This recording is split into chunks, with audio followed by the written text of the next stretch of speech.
If I were to ask you what the most important thing of a Pokemon in battle is, you'd probably say that it would be its ability to attack. I mean, being able to deal damage is the single most important thing in any RPG game. However, what if I played through a Pokemon game the complete opposite way that Game Freak intended?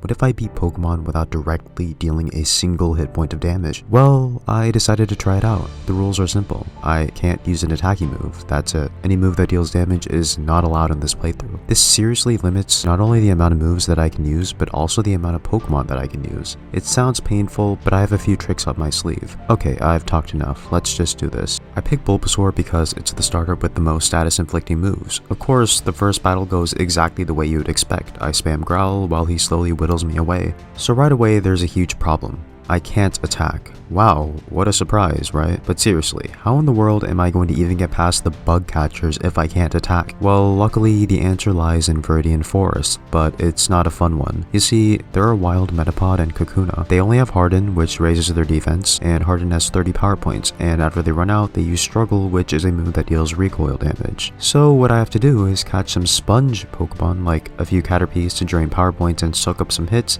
then let him faint and have Bulbasaur get all of the EXP. This process takes a while, but it's at least better than having to use Kakuna only. As you saw, one Metapod got me to level 6, and Bulbasaur learns Leech Seed at level 7, so the grinding process should get a lot easier then. So now that I have Leech Seed, this grinding session has sped up drastically, so let's just fast forward to Brock. I go for the same, well, only strategy, then spam Growl to lower Geodude's attack, and as you can see, he's doing less damage than Leech Seed heals, so inevitably it'll go down. The same goes for Onix too. After a few Growls, his attacks do less than I heal each turn, even with him using Bind. Even without dealing any direct damage, Brock is still a complete joke.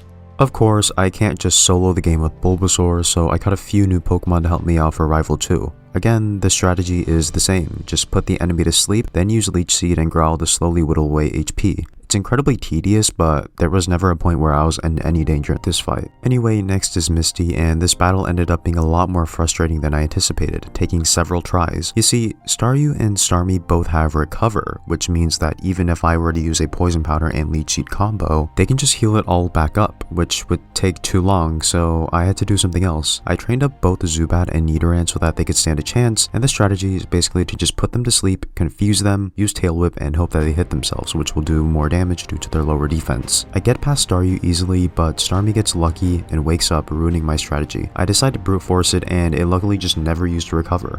As soon as I got to Vermilion, I went through Rock Tunnel to trade Abra for Mr. Mime. Now, it's not too important yet, but all I'll say is that this thing might possibly be a game changer later on with some specific moves. For Rival 3, I just tried the same strategy of Leech Seeding, putting the enemy to sleep, then using Supersonic and hopefully confusing, and even though I won, as you can see here, it's not really working all that well. It's just way too luck reliant for this to be a consistent strategy later on. Unfortunately, this is really the only thing I can do this early on in the game, so I don't really have much of a choice. Anyway, Surge was yet another easy but boring fight. Voltorb actually put up somewhat of a fight, but went down after a few minutes. Pikachu annoyingly paralyzed me, but Poison Powder plus Leech Seed took it out quickly. Last is Raichu, and I thankfully hit Leech Seed after he used 2 double teams, then poisoned him right after, which secured me the win. I let Nidoqueen absorb his electric moves, and he was no match. Normally, I would go and fight Erica, however, before I can even do that, I have to fight Giovanni. You see, she uses grass poison types, which makes both my poison and Leech Seed strats unusable, and, you know, Supersonic is unreliable, so I have to grab the Silph Scope first and catch not just one Ghastly, but 2. Giovanni himself was a breeze as usual since he doesn't use items in battle, just like me. Of course, since I'm doing it in a different order, I had to fight Rival 4 first. It was tedious as always, but I did manage to get the win after some time. I think this battle really displays just how necessary it's going to be to get new team members. I can't just rely on Venusaur to win me the battles. Oh yeah, and by the way, if you're wondering how I've been grinding up my weak Pokemon, I've just been using the daycare. I'm trying to avoid as many battles as I can to not have to just sit through stalling out random trainers. Finally, I can battle Erica. I start by setting up Reflect and Light Screen, and then I confuse it using Ghastly and then using Curse, which for ghost types cuts my HP in half but causes the opponent to lose a quarter of its HP every turn. It's basically a guaranteed KO as long as I can stall it out, which I do. For Tangela, I have a really annoying fight that takes forever, but eventually with enough poisoning and confusion, it goes down. Last is Vileplume, and I saved Haunter specifically for this. I confuse it, spam Tail Whip, then I finally use Curse to secure the victory. I just switch back to Venusaur and she can't do anything. Unlike any other other previous challenge runs, this part of the game is actually not going to be very fun. Why? Well, because a lot of the map opens up, which means that I'll have to fight a lot of trainers, which I am trying to avoid. Fortunately, Cycling Road doesn't have any mandatory battles, so I safely make it to Fuchsia. But before I do anything, I head straight to the Safari Zone. For what, you may be asking? For Chansey, a special defense tank that can heal itself whenever needed. She can easily be used to stall out any opponent. I'm expecting her to be incredibly useful for the later fights, notably Sabrina. Surprisingly, Kogo was a first try win. I went into this battle just scouting to see what strategy I should use, but turns out that it didn't really matter. Coughing nearly takes Venusaur out with a self-destruct, and for Muck, I just have Mr. Mime use Encore to force him to keep using Minimize, and then I switch to Haunter to curse him. Now I just have to stall him out, which takes a while since he uses 2 Hyper Potions. After that is Coughing number 2, and he luckily uses Toxic on Mr. Mime, which lets me use Encore again. Now I can safely heal Venusaur using Leech Seed. What's funny though is that his self-destruct did basically nothing to Mr. Mime after a Reflect and a Barrier. Anyway, last is Wheezing, but again, I just use Haunter to curse him and stall him out. Ghost types are really overpowered in these types of runs. Now on to Rival 5, and surprisingly, again, he wasn't too bad. I've leveled up my team quite a bit, and as you can see with 2 Haunters, I can pretty much just turn the battle my way anytime. His entire team goes down slowly but surely, and then Charizard is out. I switch to Haunter to confuse him and spam Destiny Bond and hope that he hits, but of course when I want him to not hit himself, he does every single turn. I go for Curse and he takes me out.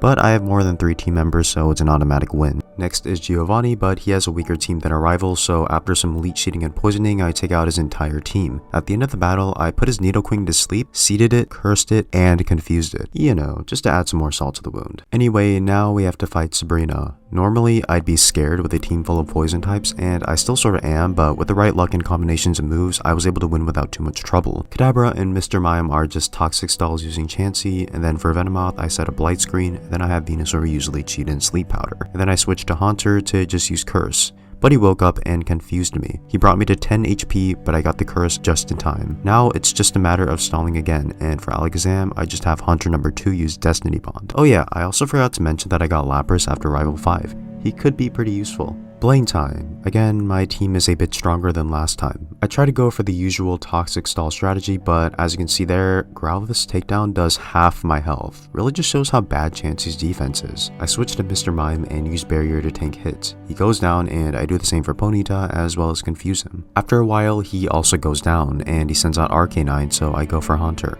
I tried Destiny Bond, but he outspeeds. At this point, I was kinda panicking. I tried Haunter number 2, and I thankfully outsped. Alright, so Destiny Bond isn't an instant win. Anyway, last is Rapidash, and I secure its fate with Perish Song and then I stall it out. He goes for a last ditch bounce and faints mid-air. Why does that series of events sound way more funny in my head? Last, we have Giovanni, but again, he's another easy battle. I just Leech Seed and poison his Rhyhorn, use Curse on his Dugtrio, Nidoqueen, and Nidoking, and then for his last Rhyhorn, I go for my favorite play, Perish Song. Okay, so right after the battle, I went to the daycare and grinded Mr. Mime all the way up to level 47. I also did the Sevi Islands quests for some more experience. Now set up max special defense, and then just Baton Pass him to anyone I want, and just stall away. Unfortunately, this isn't a guaranteed win. As you can see in this first attempt, we can safely make it past his first few team members, but then Charizard comes out and tears through our entire team. My 2 Hunters aren't fast enough to outspeed and use Destiny Bond, so I'll need to level one of them up even more. After doing some more extremely fun D-pad exercises, I try again, this time with a level 48 Haunter. Of course, his first 3 Pokemon go down with ease, but Charizard is out and here's the moment of truth, and I outspeed and get Destiny Bond in, getting me a free kill. Alright, his last 2 Pokemon are also cakewalk, so this battle was really only a problem because of Charizard. Of course, as usual, I did some more grinding before the Elite Four. By grinding, I actually mean going up and down the underground path. Anyway, here's the team now. I made a poll the other day asking you guys if trade evolutions should be allowed in challenges, and the majority of you said yes, so I evolved my 2 Haunters. Hopefully the speed boost should help out with the Lance and the Champion. So Lorelei was actually pretty annoying since her Dugong loves to use Safeguard, which means that I have to waste turns until it goes away. I luckily do manage to use Toxic on it, and with some stalling I take it out. Cloyster has only one attacking move, which is Dive, so it also goes down with ease, and then for Slowbro I use Curse and stall it out. Her Jinx actually posed a bit of a threat, mainly due to it getting lucky freezes and stuff, but I got in the Toxic and it also went down. Last was Lapras, and I used my last Gengar to get in the Curse, which secured me the win. Next is Bruno, but of course he has 2 Onyxes as well as a team of physical attackers, so my combination of Leech Seed, Poison, and Curse was able to easily take out his entire team. No surprises there. Third is Agatha, and you'd expect her to be a big challenge, but she really wasn't. She luckily missed with Hypnosis, so I put her to sleep and Leech Seeded, and then I just stalled her out. For Golbat, I switched to Mr. Mime to set up barriers, and then I used Venusaur to Leech Seed it. Third was her Haunter, but it's just a weaker Gengar, so it was yet another easy stall. Then she sent out Arbok, whose Sludge Bombs dealt way more to Venusaur than I thought they would. Luckily, I had Synthesis, so with some Sleep Powder luck, I was able to stall her out for a while. Last was Gengar, but 1 Curse and Leech Seed were enough to win me the battle with enough time. Fourth is Lance, but I was just lucky enough to win. His Gyarados goes down easily, and then next is Aerodactyl, so I switched to Gengar and used Destiny Bond to take him out. I'm hoping that he sends out Dragonite next, and he does, so I take him out again with another Destiny Bond. His last 2 Dragonairs are extra annoying since they have Shed Skin, so it's just a stall battle. Thankfully, Venusaur has Synthesis, so I managed to pull through. And finally, the champion. He leads with Pidgeot, so I put it to sleep, and then I use Curse to slowly whittle it down. I set up a few barriers before though to make sure that Venusaur can stay alive for Gyarados, who misses Hydro Pump twice. He takes a while to go down with the Leech Seed and Poison Powder strat because the rival uses a full restore, but next is Alakazam, and I miss Sleep Powder twice. He brings me to 8 HP, and he miraculously uses Future Sight when he could have gone the kill, so I seed him.